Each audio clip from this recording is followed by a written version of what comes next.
కాంగ్రెస్ ప్రభుత్వం అధికారం చేపట్టిన నాటి నుండి రైతులను పట్టించుకోవడం లేదని రైతు సంఘ నాయకులు బండి దత్తాత్రేయ అన్నారు.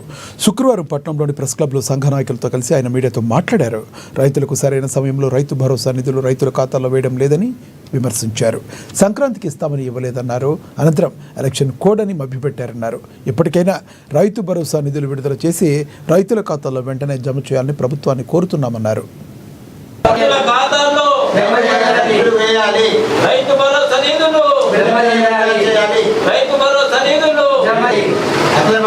వాస్తవంగా గతంలో ఉన్నటువంటి ఆ ప్రభుత్వం విడుదల చేసినటువంటి 6,000 కోట్లని విడుదల చేయాలని రేవంత్ రెడ్డి గారు పోరాటం కూడా చేయడం జరిగింది. అది కాంట్రాక్టర్లకు ఇస్తున్నామని మళ్ళీ వాటిని ఆ నిధుల్ని రైతు బంధు కింద మళ్ళీ ఎకరానికి 5,000 ఇవ్వడం జరిగింది. రెండోసారి 6,000 చొప్పున మేము 15,000 ఇవ్వం కానీ ఎకరానికి 12,000 చొప్పున ఇస్తామని చెప్పి 6,000 చొప్పున ఒకసారి ఖరీఫ్లో ఇవ్వడం జరిగింది.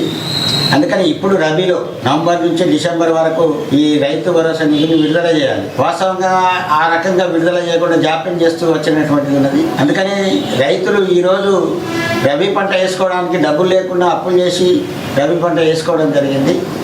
ఎందుకంటే అధిక వర్షాల వల్ల పెద్ద ఎత్తున నష్టం జరిగింది, దిగుబడి తగ్గింది. అప్పుడు వరదల నష్టపరిహారం కూడా ప్రభుత్వం విడుదల చేస్తామని చెప్పడం జరిగింది.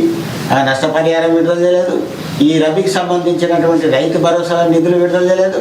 మన మున్సిపల్ ఎన్నికలైన తర్వాత వెంటనే ఈ యొక్క 17 ఫిబ్రవరి కల్లా రైతు భరోసా నిధులు విడుదల చేస్తామన్నారు. ఇప్పటికి కూడా దాని మీద ఏ మాట లేదు.